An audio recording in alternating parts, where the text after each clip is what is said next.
Welcome back to another edition of Bardo's Breakdown. I'm your host, Stephen Bardo. Hope you guys had a great week, as I have. We had Big Ten Media Day last week. I got a chance to go to a couple practices last week. So we're getting into the swing of things. You guys see I'm trying to color my hair a little bit. So we're starting getting back into it. I didn't do a very good job, but we'll get better as the season goes along. I always do.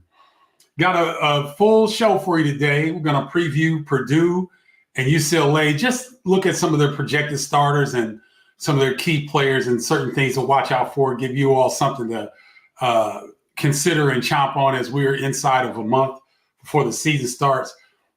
Upon going to Big Ten Media Day, listening to the coaches, listening to some of the players talk about how excited they are for some of the guys.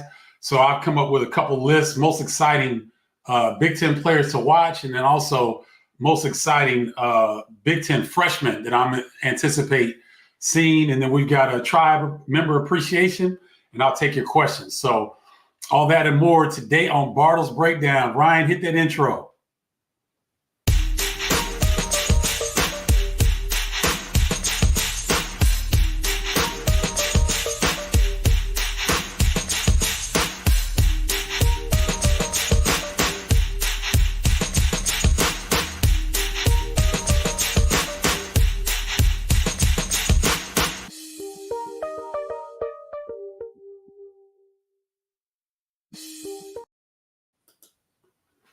Okay, guys, so let's start off by taking a look at the Purdue Boilermakers. Some people have them projected to win the league. Everything that I've seen, they've been top three or better. And there's a lot to say about that. You know, you lose Zach Edey, who looks like he's going to be the starting center for the Memphis Grizzlies, two-time player of the year. And yet they're not rebuilding, they're just reloading. Braden Smith, preseason Big Ten Player of the Year. Fletcher Lawyer had an outstanding year last year. A little bit of inconsistency, but when he was good, he was really good. Trey Kaufman-Renn seems to be the player, in my opinion, who's going to pick up most of the slack in terms of scoring. You expect Braden to score a little bit more, maybe even Fletcher to score a little bit more, but I think Trey Kaufman-Renn will be the primary source of post offense that Zach Edey has left. Now, when I was looking at this, trying to project their starting five, I've heard Matt Painter talk about he kind of lets the guys figure it out in practice, whether it'll be the most skilled team or whether it would be a team that looks like this. And I think Caleb Furst is a guy who, we were talking to Brandon Brantley in the summer, assistant coach with Purdue. And we were talking to him, and the thing about Caleb Furst is that, when you're getting banged on every day by Zach Edey in practice, you might lose your confidence a little bit. You might not be able to find your footing because you've got such a large presence, no pun intended, a guy that was so dominant in college basketball that Caleb Furst may have lost a little bit of confidence. But it was good talking to him at Big Ten Media Day, good seeing him. He's a legit 6'10", plays with his hair on fire every time he hits the floor. I think this would be the starting lineup with Trey Kaufman-Renn at the 5, Caleb Furst at the 4, and then Cam Heide at the 3. Camden Heide,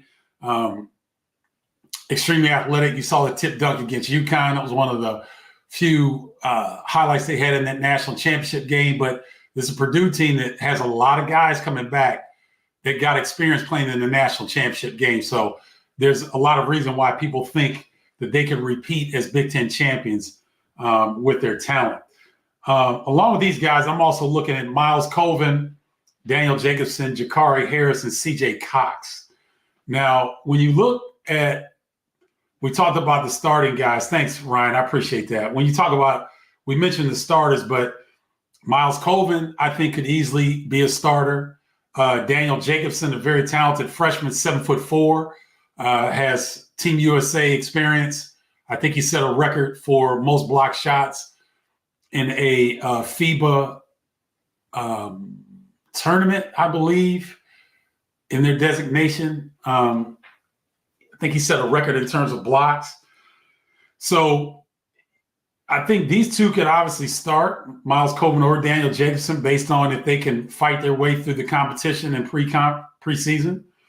Jakari Harris is a guard that I don't know if you guys remember. Rayfield Davis was very high on. He looks to be a kind of a bulldog of a guard, will play both ends of the floor, is a very good defender, is not going to back down. His body is his incoming freshman body is Big Ten ready. And so he's a guy that can see a lot of minutes. I don't know if he could start with Fletcher and Smith because,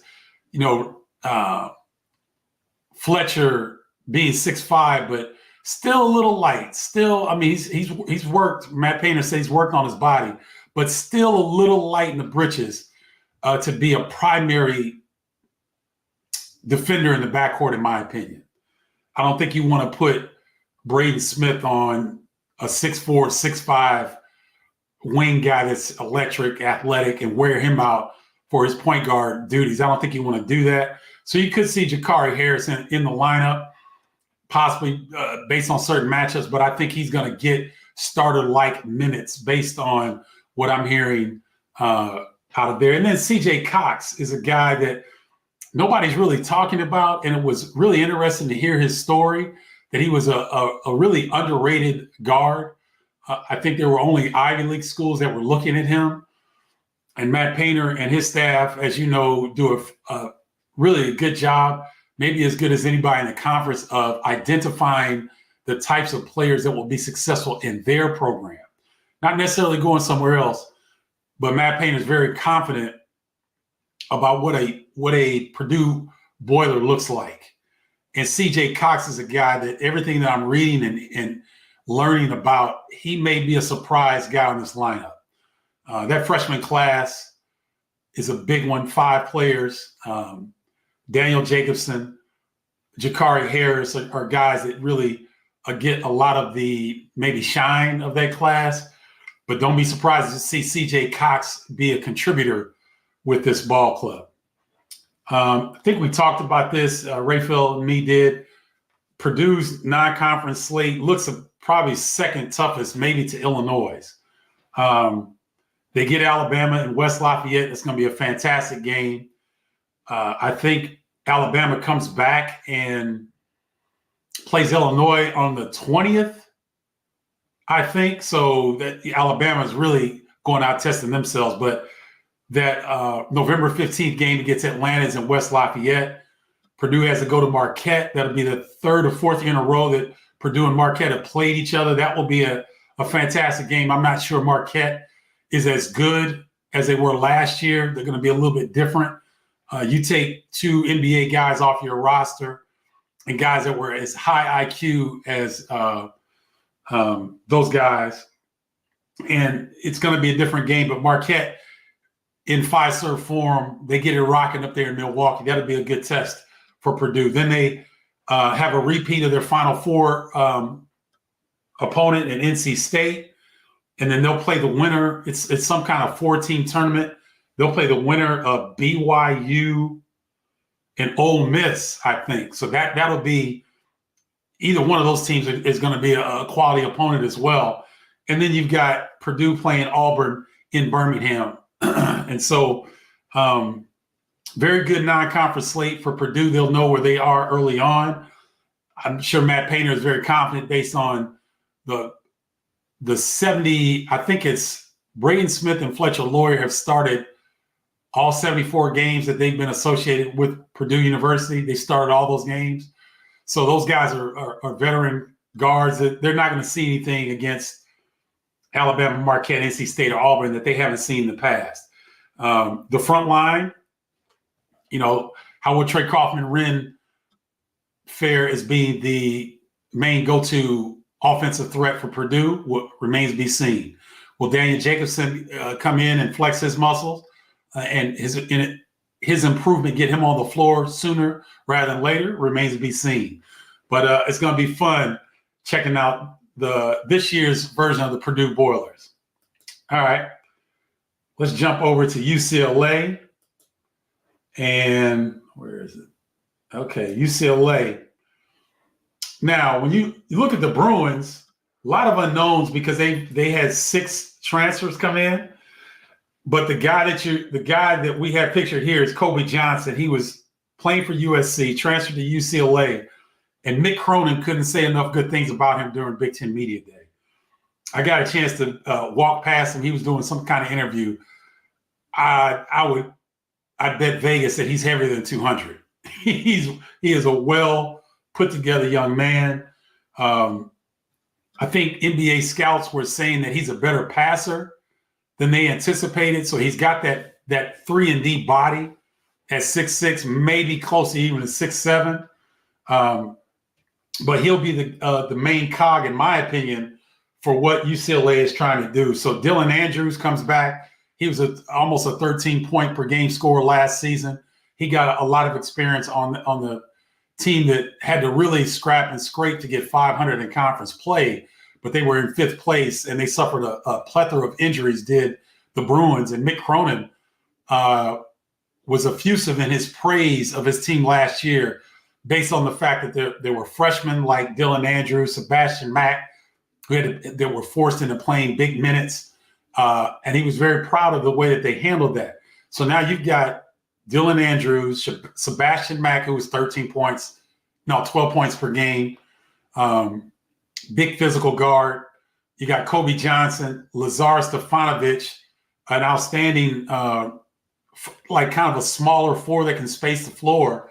And then Tyler Bilodeau, the transfer from Oregon State, who will get some good usage in the post for the Bruins. And then their key players, and this is the thing, all of these teams now, including UConn on down, who are vying for a national championship, you pretty much have 2 starting 5s, and UCLA is no different. Sky Clark, Illinois fans remember him, going back to Southern California, and Mick Cronin has been effusive in his praise about the summer that Sky Clark had. William Kyle Jr. was the defensive player of the year in the Summit League. He comes in a 6'9", kind of very raw, athletic. Offensively, he's not going to score a lot, but he'll get tip dunks, rebound, putbacks, run the floor. He might be one, next to Cohen Carr, he might be the best athlete in the Big Ten. Now, here are the 2 X factors, in my opinion. Eric Daly Jr. is a transfer from Oklahoma State. Nobody's really talking about him. At 6'8", 230, he can do a little bit of everything. He's a really good rebounder. He's a very good defender, can defend probably 2 through 5. He's an excellent rebounder, long arms, athletic. A guy like that, a jack-of-all-trades guy in a Mick Cronin system that's defensive oriented. And then when they create steals or turnovers, they get downhill and try to score quickly. Eric Daly Jr. and William Kyle will fit very well into that system. So I think that you're going to see that quite a bit. And then Trent Perry, I believe, was a very highly recruited guard out of Westlake in California. He's got the size. I don't know if he has the body yet to be effective, but we'll see. If you guys can hear that, my neighbor just decided to turn his music up. I don't know why. So we're going to fight through that, but you'll hear the rattle and the bass. I don't understand why he wanted to start it right now, but so be it. The situation you got to deal with when you live in the city. All right. Let's see. Let me pull up their key non-conference games. So December 14th, they've got Arizona and Phoenix. And, they do these specialty games, kind of like when Purdue is playing Auburn in Birmingham. And I believe Illinois is playing Alabama in Birmingham as well, something along those lines, I think. And then December 21st, you've got UCLA traveling to New York City to play North Carolina. Outstanding matchup there. And then Gonzaga, 12-28. I believe this game is in Seattle. It's kind of interesting, isn't it? UCLA comes to the Big Ten and Gonzaga goes to the Pac-12. So that'll be a very stiff test for UCLA as well. So that's we talked about Illinois and Purdue's non-conference slates. UCLA's got a tough one of their own. That's a pretty good one right there. So very excited to see that. Very excited to see that and how UCLA overcomes, some of the challenges that they have with the new players coming in and guys filling very important roles. They will learn early before conference play what they're all about. All right. Now, these categories are based on listening to coaches and listening to players and having the opportunity to interview some players and coaches based on my work with NBC Peacock. Myself, Robbie Hummel, Jordan Cornett, and Ahmed Fareed were interviewing all the coaches and players. So we divvied it up, and I got my fair share, and I was happy to do so. So based on what I heard at Big Ten Media Day, players I'm excited to watch. Great Osabor from Washington. I got a chance to interview this young man. Very special. Was born in Spain, but grew up in Great Britain, and his family is Nigerian. He's never been to Nigeria, where his family is from. He looks forward to going back. But I tell you what, I try to get him to mention his $2 million transfer portal fee. He didn't want to bring that up. But boy, he has some ice on. He's G8, great for his first name. And it was a diamond pendant. I mean, bro, some of these players, man, it was freezing up in there when they came through. Ace Bailey's pendant is as big as I've ever seen. And, these guys were fashionable. But getting back to Great Osabor, he's a guy that can get it off he can get it off the glass. He can start the fast break. He's an underrated passer. He's a very good scorer, player of the year last year for Utah State in that conference. So he's a guy I'm really looking forward to watching. Now, based on what Kylan Boswell and Ty Rogers were saying about Ben Henriquez, they were both saying that he has quietly had an outstanding preseason.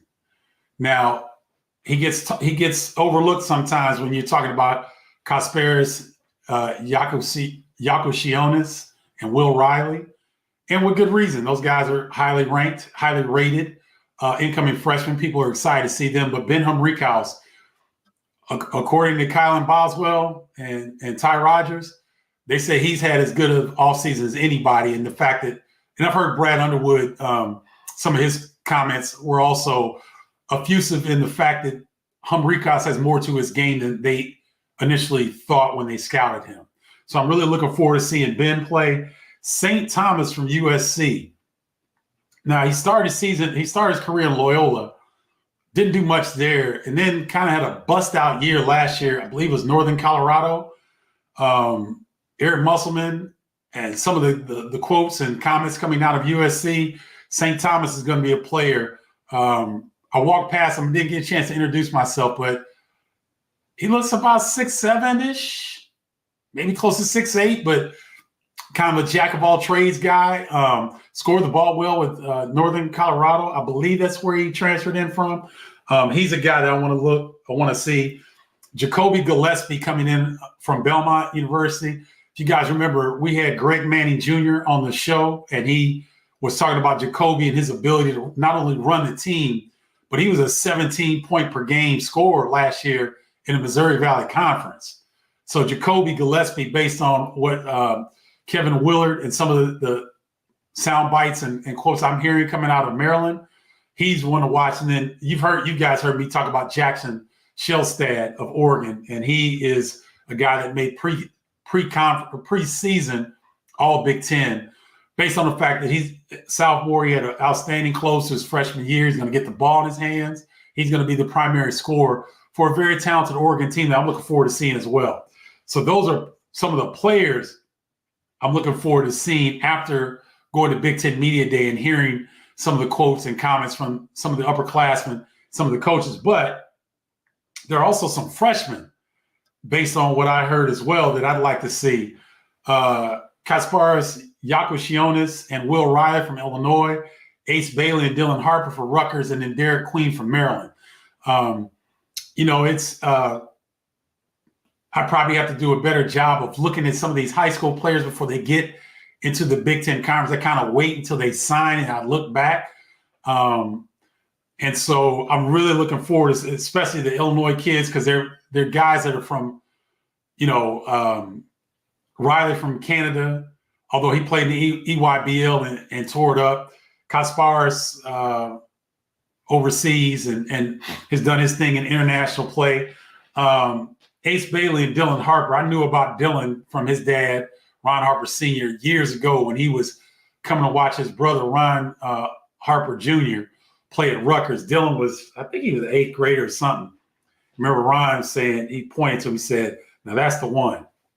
And he was tall then, but, Dylan Harper, really looking forward to seeing what he's going to bring, and Ace Bailey as well. And then Derek Queen, footwork personified, maybe a throwback to Kevin McHale in the post in terms of his footwork, skill set. The Maryland coaches said they joked that he might be the backup point guard because he can handle the ball so well. So I'm really, really looking forward to seeing him and all these other freshmen and the players that I mentioned just a minute ago about being excited based on the stuff that we heard at Big Ten Media Day. So it's going to be fun to see. We'll see what happens. But I'm here for it, baby. We are inside of a month. I cannot wait. And this is one of my more fun parts of the show. Got our tribe member appreciation this week goes to Thomas Dagley. Tom has been rocking with the tribe for a minute now. He's been very consistent supporting the show.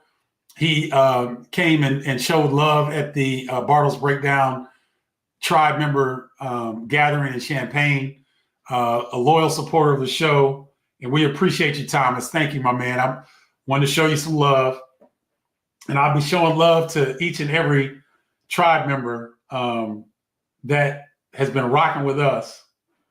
And Thomas is no exception. Wait a minute. Let me get this layout right. Okay, there we go. Thank you, Ryan. All right, all right, that wasn't too bad. I got to that with about 20 minutes. And so I wanted to make sure I gave you guys at least 30 minutes on the questions. Carol says Braden Smith's beard had to go. Why do you say that, Carol? I thought the West Virginia mountain man look was I thought it looked good on him. Kind of showed his personality a little bit.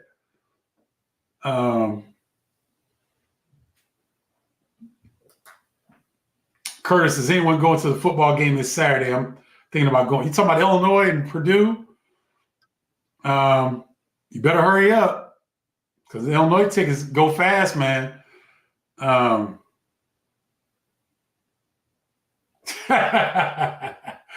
Carol, you can still buy the magazines, especially Blue Ribbon. They do an outstanding job. But no, thank you. I appreciate you, Carol. I appreciate you. Hey, okay, Curtis Dietz. Great story, right? This is why I love talking to the players at Big Ten Media Day, because they're not focused on trying to win a game. They're relaxed, and I know Brooks Barnhizer and Ty very well. They're upperclassmen. I've been coming to them for years. I know them well. I'm sitting here talking to Brooks Barnhizer. He was the first to alert me. He said, "Hey, man, Marcus Domask got cut yesterday from the Bulls." I said, "What?" Because they were raving about Marcus Domask's skill set, how big and strong he is, how he kind of set the table for the team last year, how he's a difficult matchup. He gets to the free throw line, he knocks down a three, gets to the rim. He said he thought he was tailor-made for the Bulls, and I thought the same thing. When I saw Marcus Domask sign I think an Exhibit 10 contract, I was like, oh, he's going to make that team. And Brooks told me, he's like, no, he got waived. So Big Ten Media Day was Thursday. He may have got waived Tuesday or Wednesday. I didn't know. But Brooks Barnhizer told me this, and he was both he and Ty were kind of shocked. Like, how's this guy not making the Bulls roster? Is as talented as he is and what he showcased in being the primary ball handler for the Illini last year in the Elite 18. So it was kind of interesting, right? I really thought he would stick with the Bulls. I don't know what they can do with those Exhibit 10 contracts, whether he can get out of that and, some other team maybe get into their farm system, their G League team, so that he can get seen by maybe a team that can utilize his strengths right now, because Domask has a place in the NBA. I truly believe that. I'm with you. I don't think he's playing. He'll probably go to the G League team, Curtis, but I'm not sure about that because I'm not as well versed on those Exhibit 10 contracts and how those shake out. So I'm not sure. But thanks for bringing that up. I wanted to share that because I was really impressed that Barnheiser and Ty Berry, how they were on top of that. They were really, really on top of that. Guys, if you want to join the tribe, text me 312-847-2739. That's one way you can do it. Or you can go to, you can go to bardostribe.com, and that's going to change to the guide to the new Big Ten. I will have that up before the show next Monday. So you can still get your free copy of Triple Threat. It's my guide to basketball terminology, but the new guide to the Big Ten will be available next Monday. Everybody that's already in the newsletter, that's a tribe member, I will send it to you directly. Those of you that are joining for the first time, you will get something new. It's a guide that talks about each of the 18 programs in the Big Ten. It's pertinent information. It's some games that you should look out for, some alumni, some things like that I think that you will really like. So there's two ways to join the tribe if you want. Text me 312-847-2739 or go to bardostribe.com. Get your free copy of Triple Threat. All right. Let me get back to the questions here.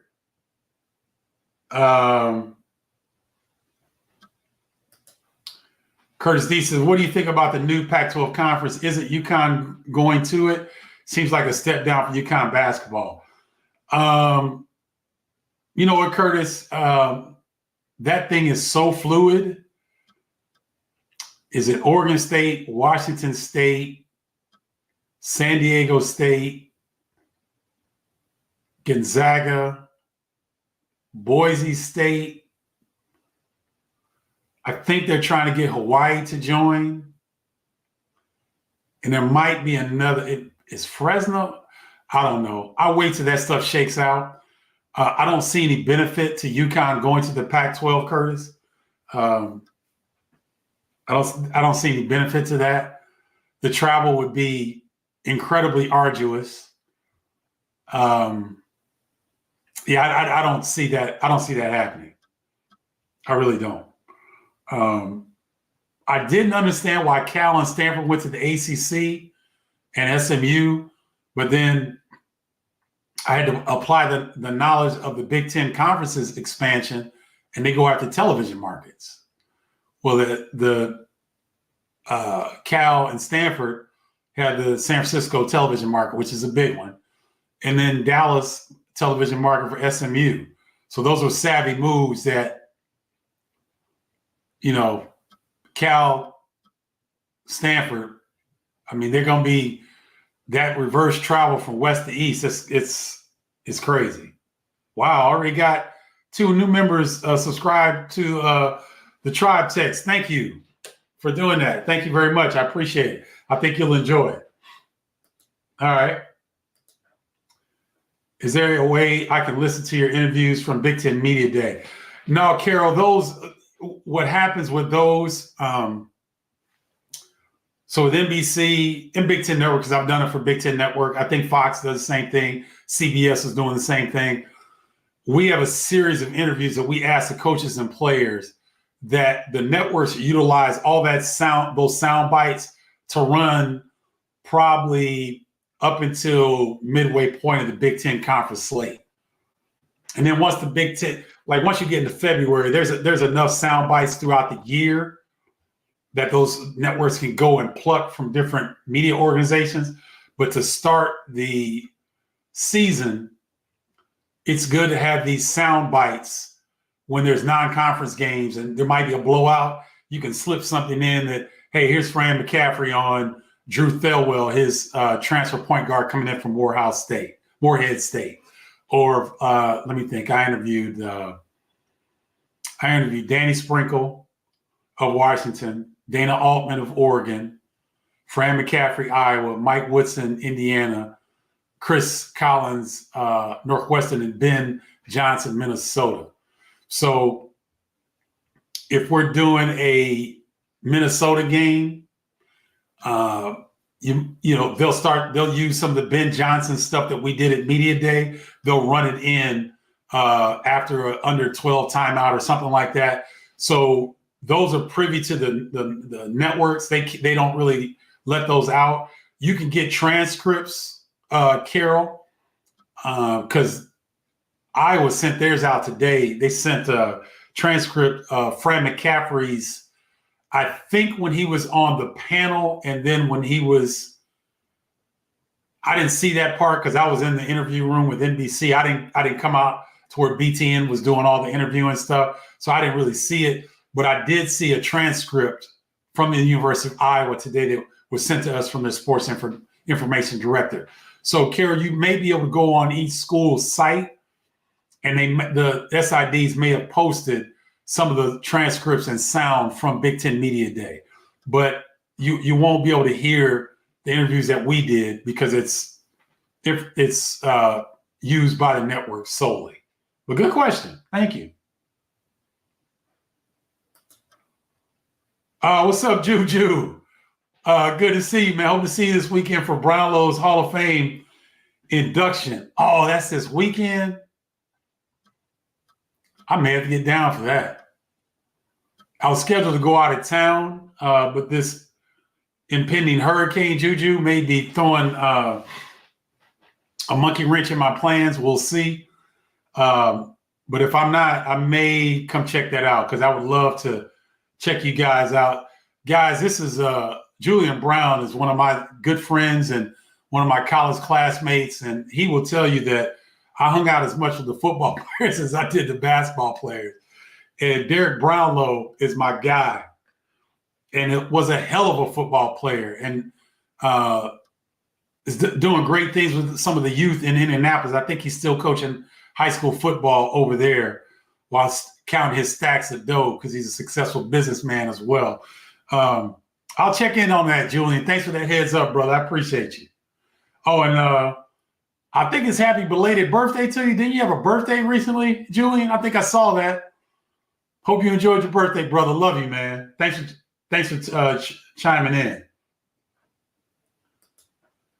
Carol, did Ty Rodgers look buff to you, more buff to you? He always looks buff to me. He's always in great shape. I don't know if he looked more buffed.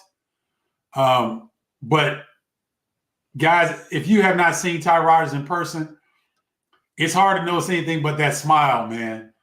That smile is that's one of the reasons I love him. Because every time I see him, that 1,000-watt smile will light up New York City, man. He's a good young man. I don't know if he's more buff because he was suited and booted. These guys were dressed very nicely. So I couldn't tell from his suit, and I didn't get a chance to talk to him that much. He was coming by, and they were making fun of me because Shakita was putting makeup on me. Brad got a good kick out of that.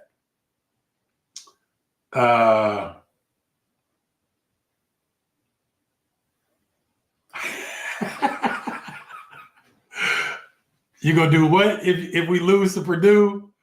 Come on now, don't go to that extreme. They're okay. All right. Oh my goodness. I hope not. I hope you don't follow through on that. But we'll see. Thomas is a real cool guy, represents Southern Illinois. Yes, sir. Talking about Thomas Dagley, our tribe member appreciation for today. Thomas does a great job of supporting the show, man. So I appreciate you all. Curtis and Carol showing him some love. Okay, F Your Mother says, who will win more games this year? Purdue football or Purdue basketball? Certainly Purdue basketball. I don't think there's any question about it. Penn State basketball, I should say. you've got an all Big Ten pre-conference selection in Ace Baldwin Jr. And the way that Penn State plays is different from pretty much everybody in the conference. And so DeMarco Dunn is going to be better. Puff Johnson will be better. Eli Rice, the transfer from Nebraska, will surprise some people. Eli couldn't get on the floor with Nebraska because they were just so talented and veteran laden. This kid can play. The big man that transferred in, I can't remember his name. If he can give them anything up front, Penn State will win more than 9 games. Because I don't think Penn State football teams, will they win more than 9 games? Maybe because I don't think Penn State football plays. I don't think they play Ohio State this year, do they? They may not even play Michigan. Let me look that up real quick.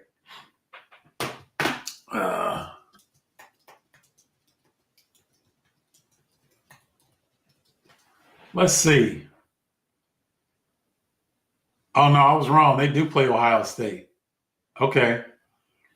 So Penn State is 5-0 right now.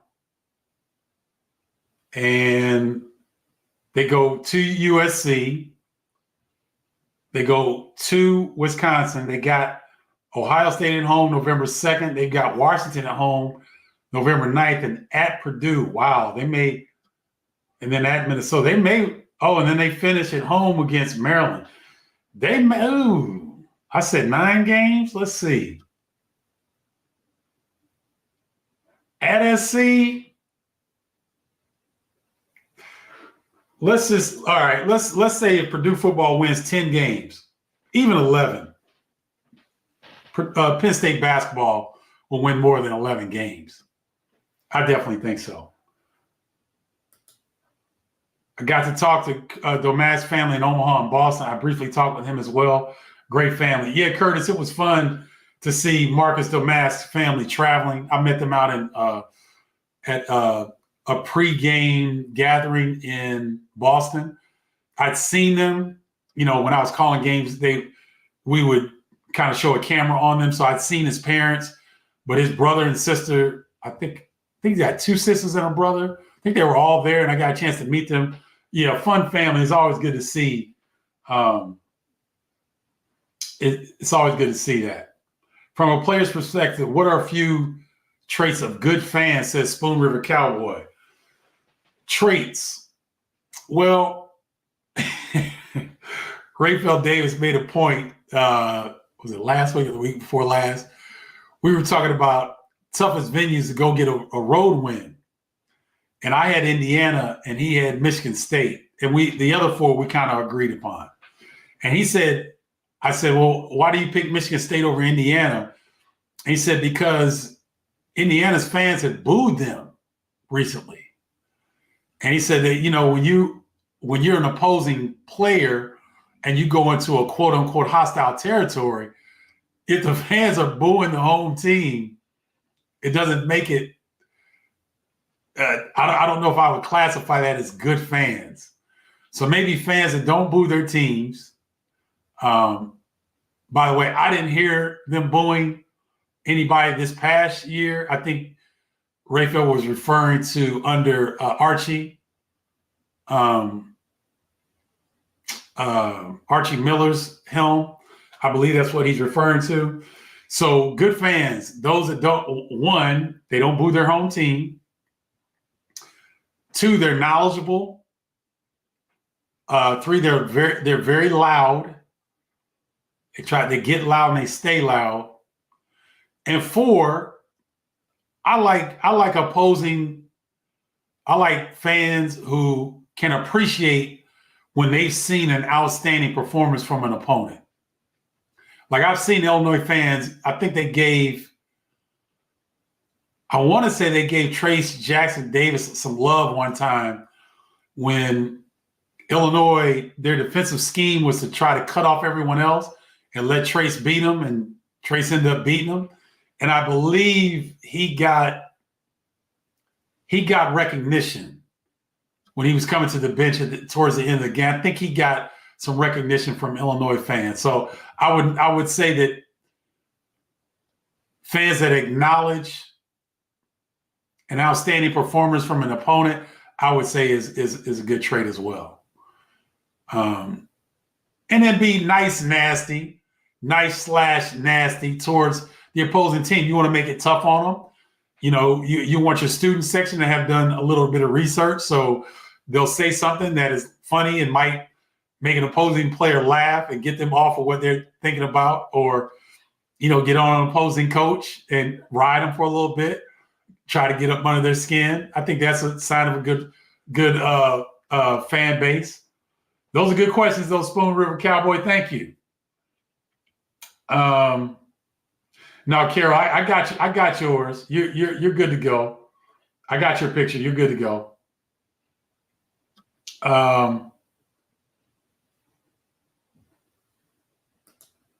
No, Derek Brownlow was a middle linebacker. Kind of a stockier, really well-built guy, Carol. He's a middle linebacker. Was tough as nails. Yes, Curtis Dietz, great linebacker. Yes, when you're talking about Simeon Rice, Kevin Hardy, Derek Brownlow, I think Mo Gardner was a nose tackle. I think he was a defensive lineman, but yes, Brownlow was in the era when Illinois was putting out linebackers like it wasn't nothing. Carol, you don't want me to color your hair because mine, I'm trying to hide some of the patchwork that wasn't done quite as well.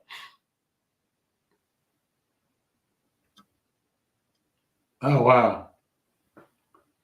Okay, so I think Penn State goes 11-1 in regular season. He's fly line and fly talking about the Penn State football team and wins 1 or 2 playoff games. So 12 or 13 games. So, okay. Now, let's look up what Penn State basketball did last year. I think they should have it up.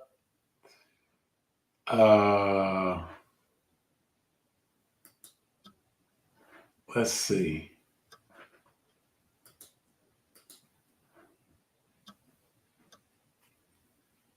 Okay, so Penn State was 16-17 last year. So F your mother. You still want to go with that bet? You still want to go with that? I think they'll be better than they were last season. I think they'll win more than 16. So I'm here for it. I'm like Bo Singer. Let's get this basketball season started, baby. I'm with you.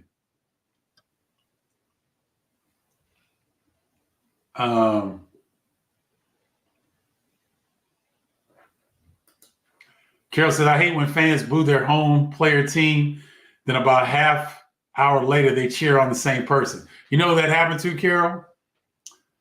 Coleman Hawkins. And I think I said this before. I was guilty of talking smack on Coleman as well. But when those of you all that don't know, I had season tickets last year for Illinois basketball, and I would go to various games. I just sit up and I was kind of up a little bit, and I'd go and sit and just watch a game or two. And I didn't want anybody to know I was there. I just go and not last year before last, but when I was I was watching the game, and I'd hear when Coleman get the ball, it was a gasp and pass the ball, and I was like, wow. This is really something. So then I came back on here and I encouraged Illinois fans to stop treating Coleman like that. Because if you were at your job and 15 to 16,000 people are gasping or telling y'all you can't make that decision but then swinging on your nuts after you do something right, come on, man. So I'm with you on that. I don't like that either. But here's the thing, Carol. These players are getting paid now. So it if you're getting paid now, you get different scrutiny, right?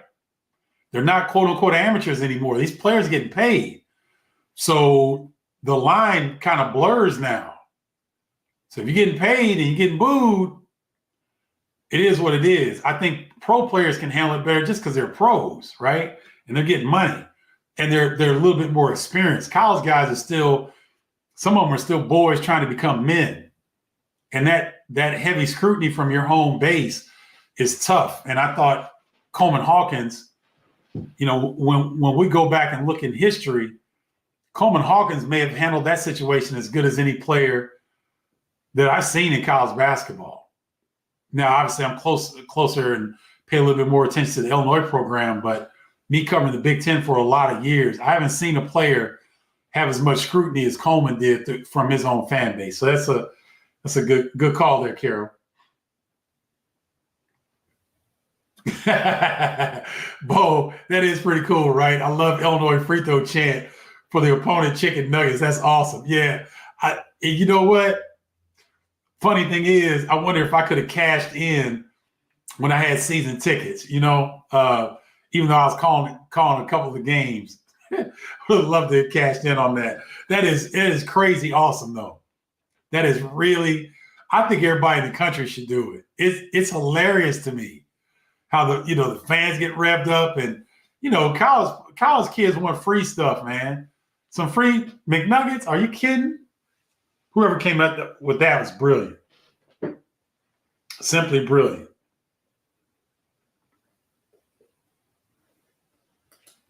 All right. Stacy Goodson. So how many games do you think Illini can win in basketball this year? And his Stephen Bud. Okay, I don't know what the last part is. How many games can Illinois win this season? Well, let's take a look. Because I really don't do that very often. But Stacy, since you asked, I will try to help you here. And let me guess. Okay. So,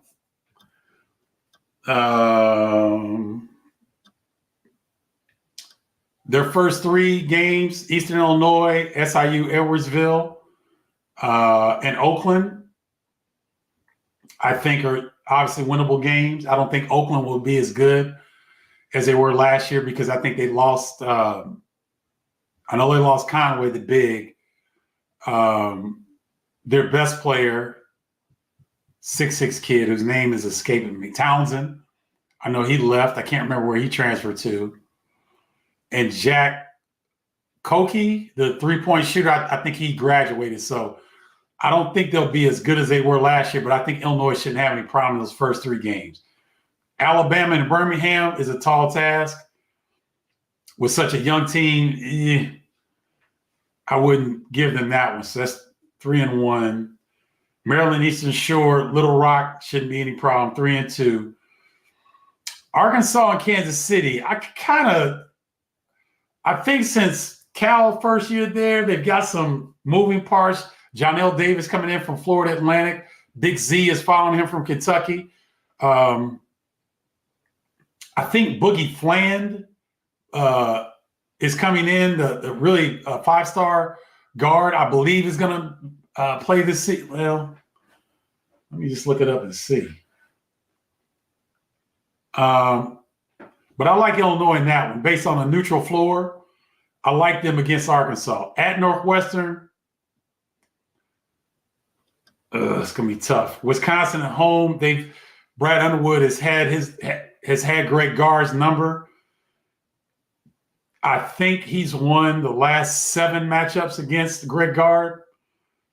And Wisconsin's going to be really good and really veteran. That's going to be a tough game. Let me come back to those. Tennessee at home in Champaign. Tennessee is tough, but I think I like Illinois in that one. So that would be what? That's 3-1, 6-1. At Northwestern, Wisconsin, I think they could split. So it'd be 7-2, 8-2, Tennessee, 9-2, Missouri. I like them against Missouri. 10-2. I can see 10-2 going into I thought they had Auburn for some reason. I can see Illinois 10-2 going into conference play, and then conference play is going to be a crapshoot. I'm not going to even try to wing that. But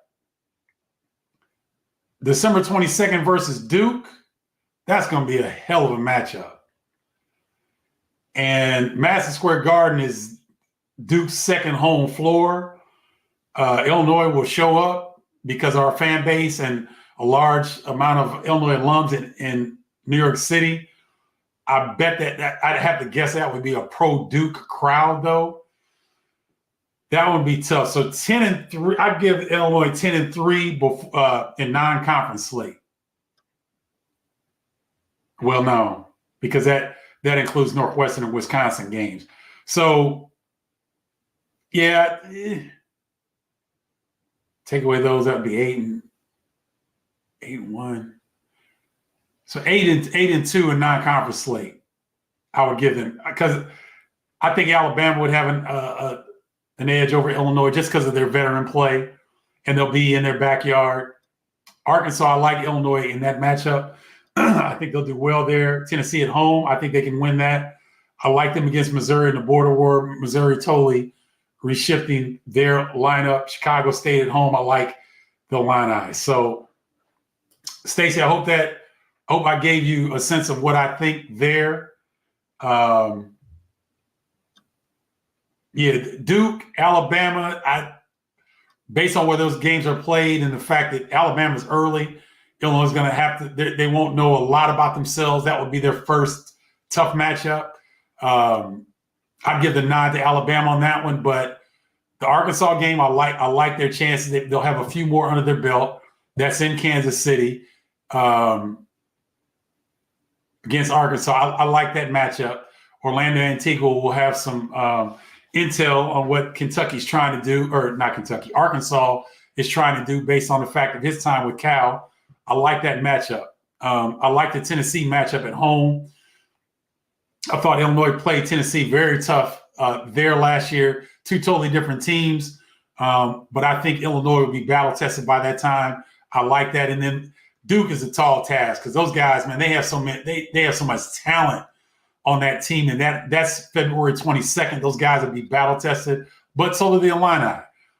Should be a fantastic game, but I give Duke the slight edge based on it being in New York, in Madison Square Garden, where they really, really show up, the Duke fans. So I hope that helps. I'm not going to guess on the Big Ten stuff because that's too difficult at this point.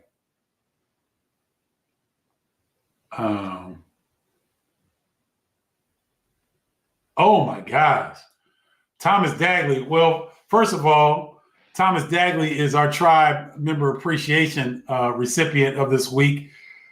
Thomas Dagley, I hate to say this, but I went to an NCAA tournament game at the Kohl Center, and there were several chief protesters, and we got spit on, not basketball fans. Okay, now, Thomas, to be fair now, you went to an NCAA tournament game, so that may not have been Wisconsin Badger fans. I doubt it was Wisconsin Badger fans based on the fact that Badgers fans are familiar with the chief. And I really hate that you got spit on. That's not cool because anybody, if there's a person that spits on another person, they deserve to get their head bashed in. You can protest all you want. You can say things, but when you spit on somebody, that's highly disrespectful. I hope that you didn't give them a 2 or 3 piece spicy upside the dome, Thomas. But that's not basketball fans. And I see what you're saying, not basketball fans. Yes, I see what you're saying there. But thank you for sharing that story. I didn't know that happened to you, and I'm sorry that happened. And wear your Chief Illini Wick stuff proudly because that's a part of Illinois' history, right? Even though they don't showcase it right now, it's still a part of Illinois' history. So I hate that happened to you.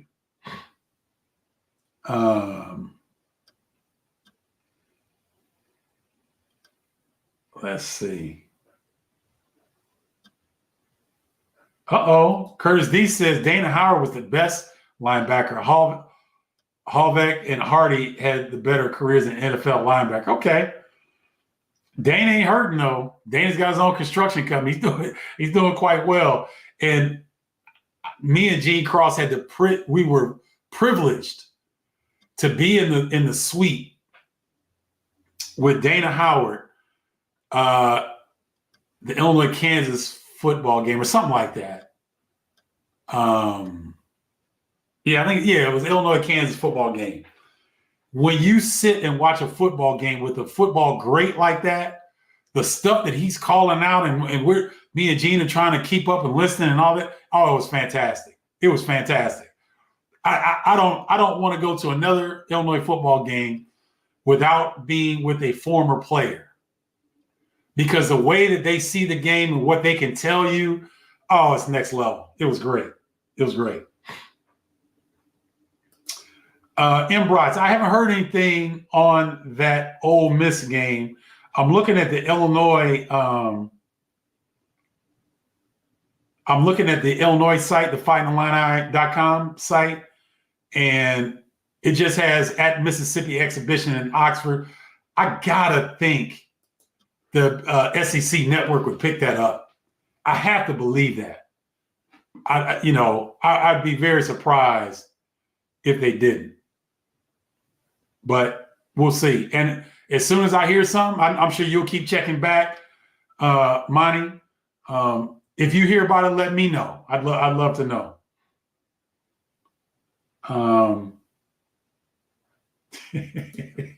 Curtis Dees, I have no love for Iowa fans, but I do live near the Quad City area, and the rivalry is still intense for us fans. Well, Curtis, hopefully it's not. Hopefully it was something like Thomas was saying, where you just get the fans and it's, you talk trash, you wear your orange and blue, you wear your black and gold, and, you root hard for your teams. And you let Fran McCaffrey and Chin Coleman have their little dust up in the handshake line to spur the rivalry even more. But no harm done. I think Brad and Fran are cool. I don't think they dislike each other. I've seen them in spaces and they're cool. They talk or whatever. I don't think they dislike each other. I think it's more fan base oriented, and maybe something happened in that particular game that rubbed Fran the wrong way, or maybe rubbed Chin the wrong way. Who knows? But yeah, he's had no love for Iowa fans. I'm sure Iowa fans have no love for Illini fans too. I don't know. Don Carlson, are you on here repping the Iowa faithful? Do you have anything to chime in on that? If you do, please chime in. I'd love to hear your thoughts.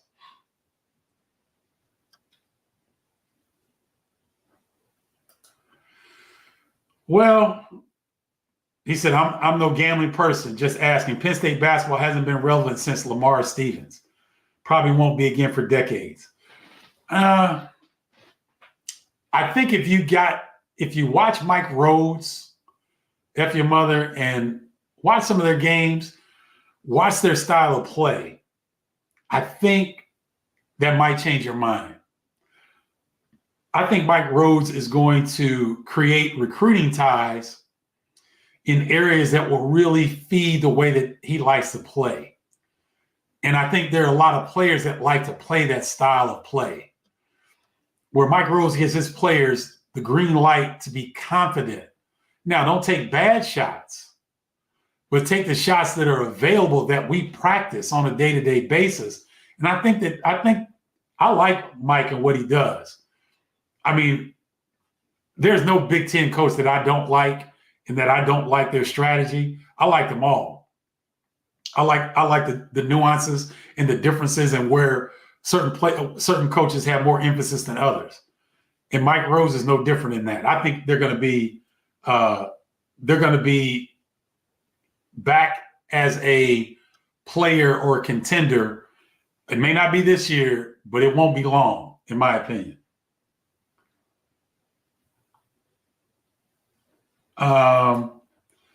F your mother. How do you think our Big Ten schedule fares for us? Good, bad, or fine? And I'm assuming F your mother's talking about Illinois. So here's a good thing about what Illinois is doing in their Big Ten schedule. Their first two games, they knock out the West Coast trip. So that's really good. So you play Chicago State at home December 29th. Now you've got a few days where they might go to Oregon early. So they're going to play Oregon June 2nd and then Washington June 5th. That's an incredible advantage for teams that have to make, everybody's got to make one trip west. So you make one trip to play two teams. Illinois is going to play the Northwest teams, Oregon and Washington, and UCLA and USC will come to Champaign. So in terms of an advantage, I think this is good. Instead of getting two teams that you got to go out west in February, and you just and it's part of a 6-game gauntlet, because everybody in the Big Ten is going to have these crazy gauntlets, these 5-6 games that are brutal. And so from that standpoint, Oregon, at Washington to start, I think that's an advantage for Illinois. That's pretty good. Then you come back, you got Penn State, USC at home. Then you go to Indiana on a Tuesday. Then you don't go to Michigan State until that following Sunday. So to me, I mean, January 11th at home versus USC, and then you just have to go next door to Bloomington. And you got Sunday and Monday, and then you play Tuesday. So, nice break there at Indiana. Then you've got, again, Tuesday, and then you don't go to Michigan State until the following Sunday. Then you got Maryland, Northwestern at home, a Thursday, Sunday tip. And then you're at Nebraska, come home versus Ohio State, and then you go at Rutgers, at Minnesota, Wednesday, Saturday. I mean, you play at Rutgers, you come back. Maybe you come back Thursday. Maybe you spend the night and you come back. Or maybe you come back Wednesday after the game. So you get to class, practice Thursday at home, and then maybe take your time getting up to Minnesota on that Saturday, because I don't know the time of the game. They don't have the time listed. And then you come back Tuesday, home versus UCLA, Saturday, home versus Michigan State, then the following Tuesday at Wisconsin. Then you got from February 22nd at Wisconsin on Tuesday, you got all the way to Saturday in New York City versus Duke. That's a lot of prep time for Duke. Then you go Tuesday, you come back Tuesday at home versus Iowa. You get Sunday at Michigan, and then Friday versus Purdue at home. And that's your Big Ten slate. That's a very favorable Big Ten schedule, in my opinion. There's some tough stretches in there, but I didn't see any 6-game, just like, oh my gosh, who made this schedule? I don't see that. And look, guys, I'm going to tell you this. I think the Big Ten Conference did a hell of a job in scheduling these 18 teams. The way that they did it. Now, we'll hear some coaches. They might some grumblings during the conference schedule. That's to be expected. But me just looking at Illinois' Big Ten schedule, that's pretty well laid out. So, every mother, I think it's on the good side. I don't. What do you think? What do you guys think? What I just ran down. What do you think about that? Curtis D says, I haven't looked at the schedule too closely. I think Illinois will win 22 games. Brutal non-conference slate. Well, outside the Alabama Duke games, Curtis, I got them winning the rest of them. Then if you go 10-10 in Big Ten play, which I expect Illinois to do much better than that. You're looking at no. I think they'll win more than 22 games. Just looking at the schedule, they don't. Illinois doesn't play at Purdue, I don't think. No, they don't go to Purdue.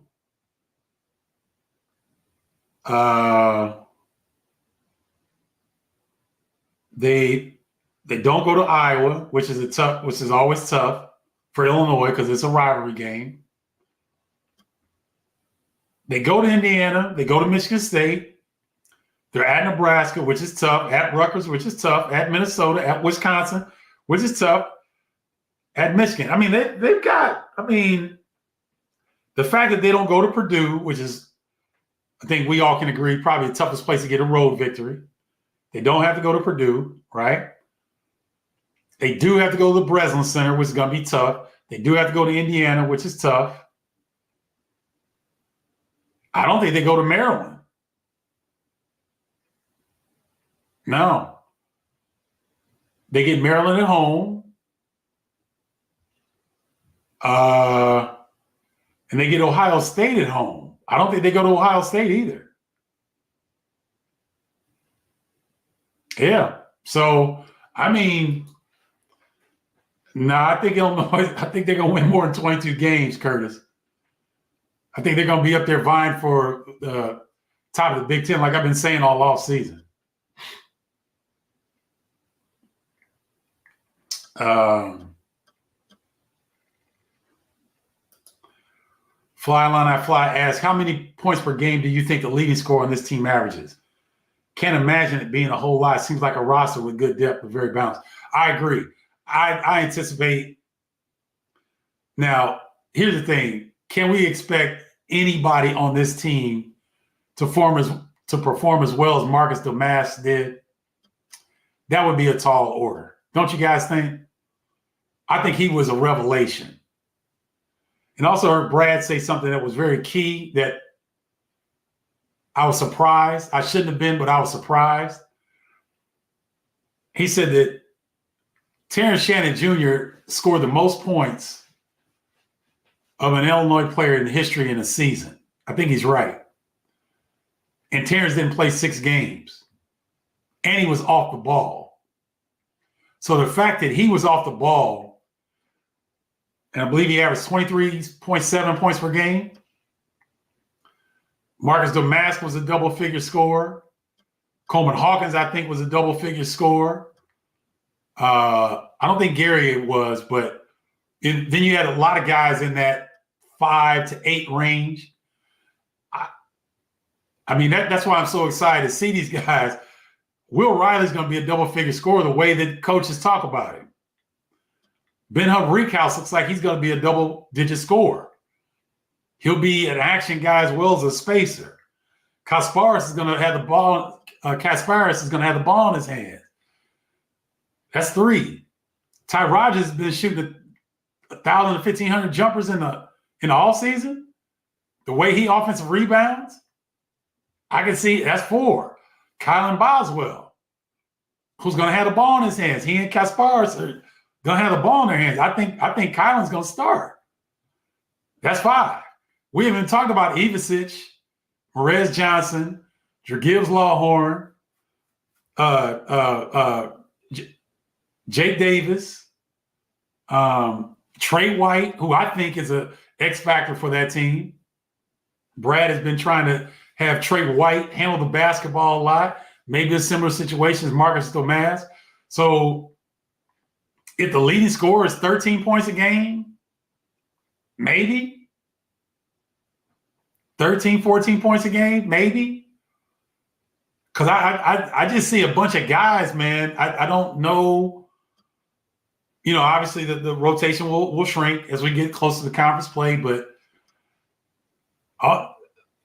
let me do this again now. Kasparis Jacquemus is gonna start. I expect him to be double figures. Kylan Boswell, I don't see why he would. I think he was close to 40% from 3 last year. He's more athletic. Ben Humphrey-House, who Ty Rodgers and Colin Boswell were saying he had the best offseason. That's 3. Will Riley can score in a phone booth, the way they describe him. I'd be surprised if he didn't. That's 4. Ty Rodgers, Trey White, Ivicic, Morez Johnson. Somebody inside is going to score. So I don't know, 13, maybe 13, 14 points, maybe leading scorer, something like that. No, Carol, they've advanced everyone up.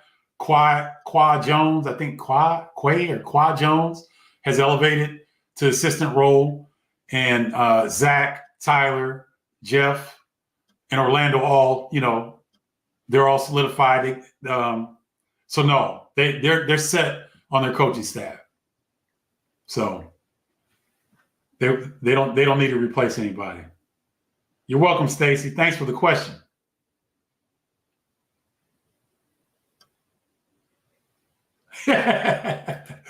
You're welcome, Thomas. Thanks for supporting the show, man. Always appreciate you. And no, they were not Wisconsin fans. We still had the Chief. I got you.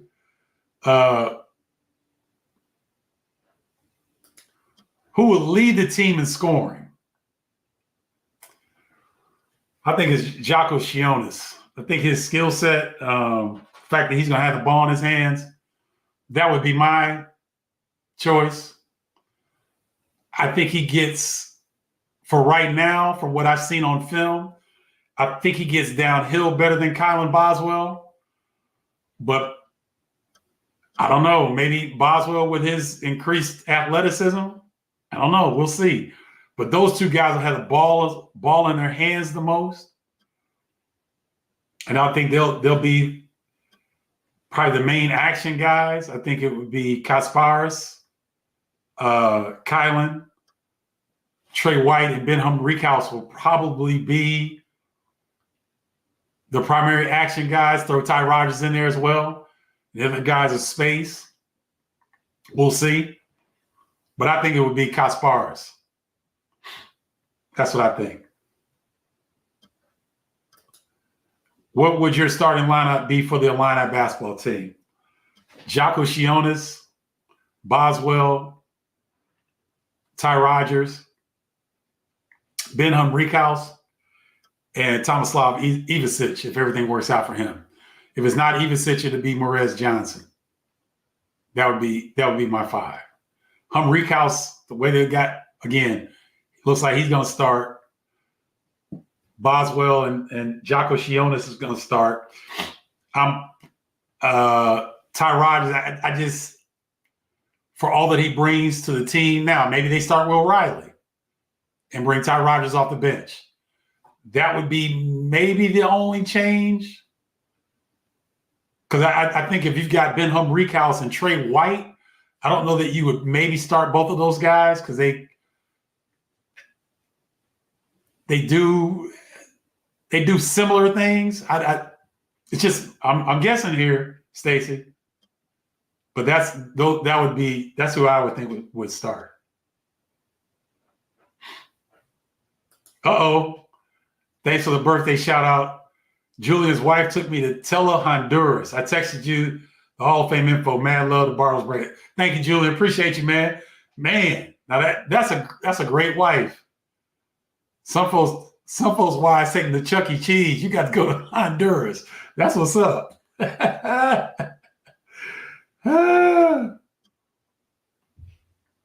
Let's see.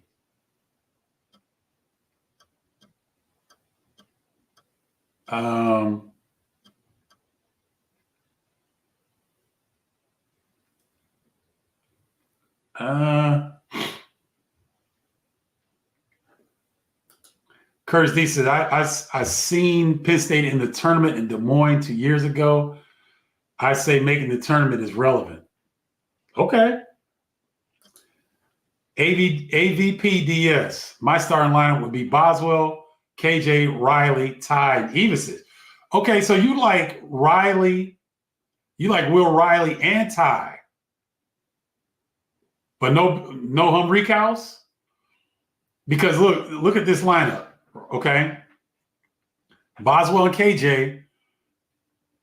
KJ 6'6", Boswell, 6'2", good size in the backcourt. They'll be fine. Riley and Ty. Now, Riley, body-wise, can he defend a four?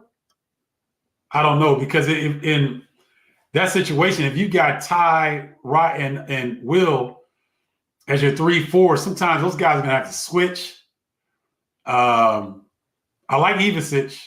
I like that, but Ty and Riley, I almost think you have to get like a Humreek House is 6'9". So now you've got some size in addition to a lot of ball skill, ability to space the floor, but can rebound. Not that Ty can't do that, but that'd be interesting. Okay.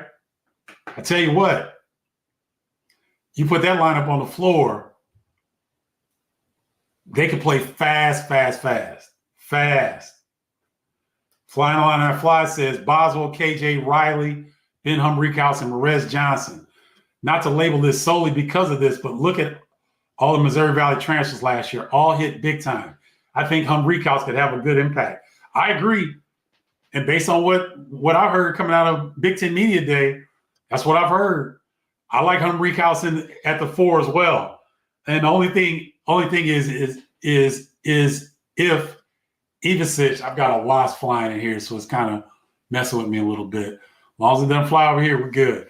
Ivicic, if things don't go well for him, we'll see. That thing is getting closer and closer. So we'll see. But I like Humreek House in the lineup as well. Oh, shoot. There, I got her. Quick hands. If your mother says Kylan, Kasparis, Will Riley, Booth, and Marez. Yeah, I mean, I haven't mentioned Kerry Booth. And it wasn't because I don't think he can play. It's just these guys are loaded. They're loaded.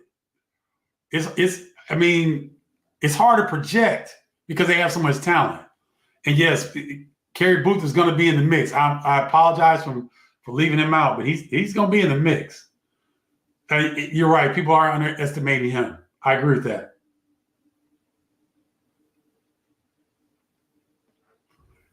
See, this is the way I think it's going to go. This team may have something like 5 guys averaging double figures, 7 guys averaging 7+ points. That might be putting it a little too far, but something around considering how bad. I agree. That's what I think it's going to look like as well. But may see. Oh, there's no doubt about it. KJ and Riley could definitely be the top 2 scorers. They're that talented. So we'll see.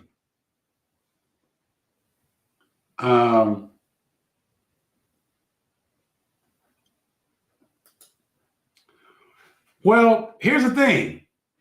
It was for me. It's never about Will Riley's scoring ability. If you guys have heard me talk about it, my question is his build, and the fact that you got to play D. I'm not saying he can't, but a lot of times freshmen have to take a little bit more time.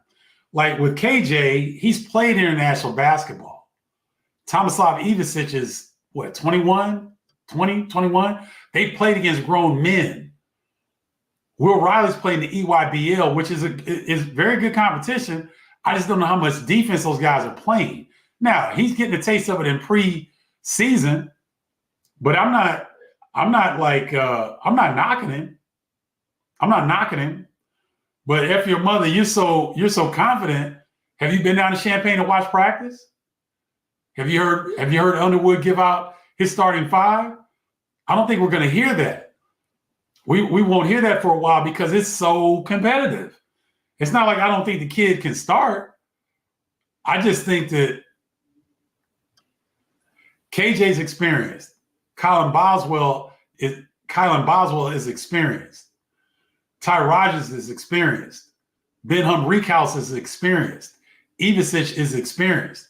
Not that Will Riley can't start. He can certainly start. It's not what I'm saying. They asked me for my lineup. That's all I'm saying. Just Stephen Bardo's opinion. Nothing more, nothing less.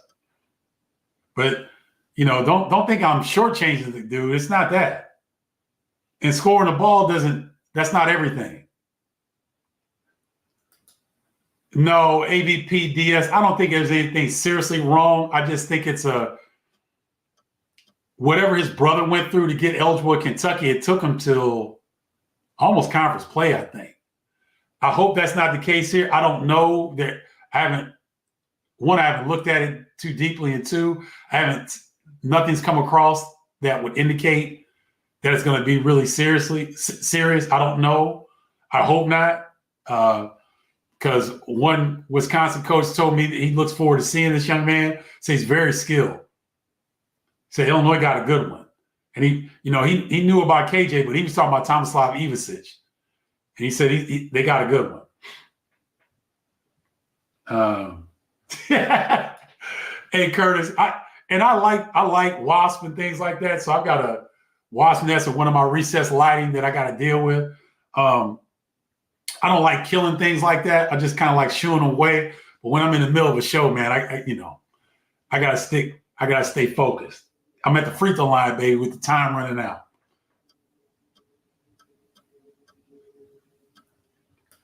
Yeah, I mean, that's the case. But when you got a guy that's projected first round draft pick, I can see Will Riley starting. I mean, it's just my opinion, but I'd be anxious. I'm anxious to see him. I think I've got 2 early games of Illinois. Yeah, I got two of the first 3, but I'm anxious to see him in practice as well.